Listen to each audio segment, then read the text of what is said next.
Assalamualaikum warahmatullahi wabarakatuh. Saya Septia Wahyuni, NIM 2119238 akan menjelaskan materi kami pada hari ini, yaitu mengenai pendidikan pada masa Khulafaur Rasyidin.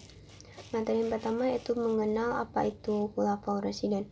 Khulafaur Rasyidin bermakna pengganti-pengganti Rasulullah yang cendekiawan. Adapun pencetus nama Khulafaur Rasyidin yaitu dari orang-orang muslim yang paling dekat dengan Rasul setelah sepeninggalnya beliau. Yang dimaksud dengan Khulafaur Rasyidin yaitu para pemimpin pengganti Rasulullah dalam mengatur umat Islam yang adil, bijaksana, cerdik, selalu melaksanakan tugas yang benar dan mendapat petunjuk dari Allah Subhanahu wa Ta'ala. Dalam penjabatan Khulafaur Rasyidin terdapat dua cara pemilihannya, yaitu yang pertama dengan cara demokratis dan yang kedua dengan cara ditunjuk langsung oleh khalifah sebelumnya. Khalifah yang pertama yaitu Abu Bakar As-Siddiq. Nama lengkapnya yaitu Abdullah ibnu Abi Quhaifah At-Tamimi. Di zaman pra-Islam ia bernama Abdullah ibnu Ka'bah, kemudian diganti oleh Rasulullah dengan nama Abdullah. Julukannya Abu Bakar yaitu bapak pemagi karena dari pagi-pagi betul memeluk Islam. Gelarnya As-Siddiq karena ia selalu membenarkan Nabi dalam berbagai peristiwa. Pada masa awal pemerintahan Abu Bakar banyak diguncang oleh pemberontakan dari orang-orang murtad yang mengaku sebagai Nabi dan enggan membayar zakat. Karena hal ini Khalifah Abu Bakar memusatkan perhatiannya dalam memerangi pemberontakan ke Yamamah. Abu Bakar menjadi khalifah hanya dalam waktu 2 tahun. Pada tahun 634 Masehi, ia meninggal dunia. Khalifah yang kedua yaitu Khalifah Umar ibnu Khattab. Ia dilahirkan 12 tahun setelah kelahiran Rasulullah SAW. Ayahnya bernama Khattab dan ibunya bernama Khatmah. Perawakannya tinggi besar dan tegap, dengan otot-otot yang menonjol dari kaki dan tangannya, jenggot yang lebat dan berwajah tampan, serta kulit coklat kemerah-merahan.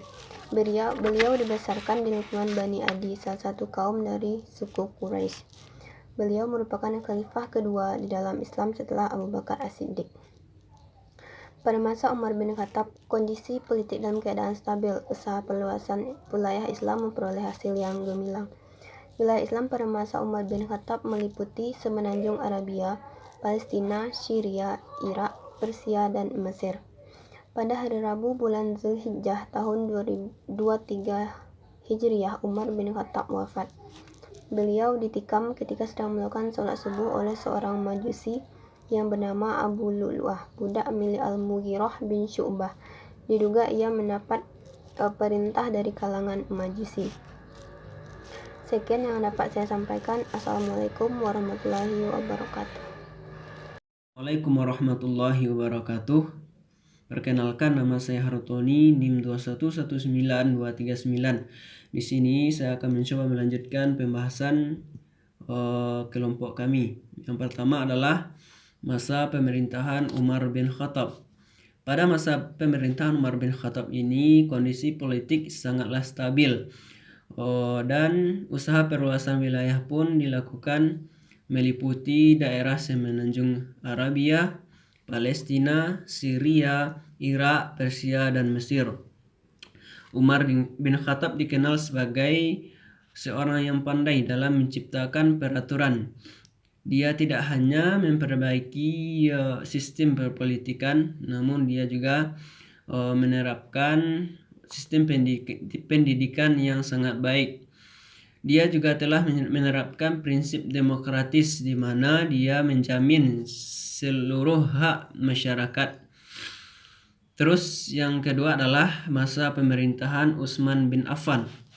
Utsman bin Affan adalah sosok pemimpin yang adil dan bijaksana. Di antara beberapa kebijakan yang diterapkan oleh Utsman bin Affan adalah yang pertama, menyatukan kaum muslimin dalam satu macam mushaf yang seragam. Yang kedua adalah menseragamkan bacaan dan harokat seluruh kaum muslimin. Meskipun ada sedikit perbedaan, namun tidak boleh bertentangan dengan ejaan Mushaf Utsmani. Dan yang ketiga adalah menyatukan tertib surat-surat pada tertib urut yang seperti kelihatan pada mushaf pada saat sekarang ini. Terus yang ketiga adalah masa pemerintahan Ali bin Abi Thalib. Masa pemerintahan Ali bin Abi Thalib ini diwarnai dengan banyak pertentangan dan perperangan di antara kaum muslimin. Di antara salah satu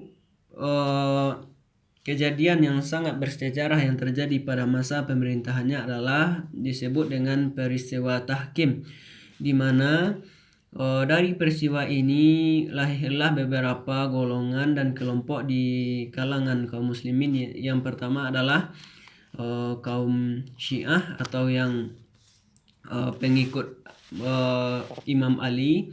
Dan yang kedua adalah kaum Khawarij, yaitu yang bertentangan atau yang keluar dari kelompok Ali dan Muawiyah. Dan yang ketiga adalah kaum Murji'ah. Assalamualaikum warahmatullahi wabarakatuh.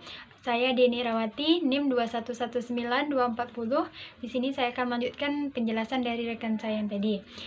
Di sini saya akan melanjutkan penjelasan tentang poin B, pendidikan Islam pada masa Khulafaur Rasyidin. Yang pertama yaitu pada masa Khalifah Abu Bakar, yakni selang 11 sampai 13 Hijriah atau 632 sampai 634 Masehi. Khalifah Abu Bakar ini merupakan khalifah pertama yang dilantik oleh seluruh komunitas muslim sepeninggal Nabi Muhammad SAW. Beliau ini berjuang mengkonsolidasikan kekuatan Islam di Arabia. Pada masa awal khalifahan, beliau diguncang oleh pemberontakan, dan masa pemerintahan Abu Bakar ini sangat singkat, yakni 632 sampai 634 Masehi. Tetapi pada masa inilah peradaban Islam itu sangat penting. Dia melawan kemurtatan atau riddah ketika beberapa suku mencoba melepaskan diri dari umat dan menegaskan lagi kemerdekaan mereka. Adapun poin-poin penting dalam pendidikan Islam pada masa Khalifah Abu Bakar ini ada 3. Poin yang pertama yaitu pendidikan keimanan, yaitu menanamkan bahwa satu-satunya yang wajib disembah adalah Allah. Dan yang kedua yaitu tentang pendidikan akhlak seperti adab masuk rumah orang, sopan santun berumah tangga, dan bergaul dalam masyarakat. Dan yang ketiga yaitu tentang kesehatan, seperti tentang kebersihan dan gerak-gerik dalam sholat, merupakan dasar atau didikan untuk memperkuat jasmani dan rohani. Dan dari itu dapat kita simpulkan bahwa pendidikan Islam pada masa Khalifah Abu Bakar ini yakni pada poin keimanan, akhlak, dan kesehatan tersebut. Dan yang kedua yaitu pada masa Khalifah Abu Bakar, yakni 13 sampai 23 Hijriah atau 634 sampai 644 Masehi. Pada masa ini berkaitan dengan masalah pendidikan, beliau Umar Ibn Khattab merupakan seorang pendidik yang melakukan penyuluhan pendidikan di kota-kota di Madinah. Beliau juga menerapkan pendidikan di masjid-masjid dan pasar-pasar, serta mengangkat guru-guru untuk tiap-tiap daerah yang ingin ditaklukkannya.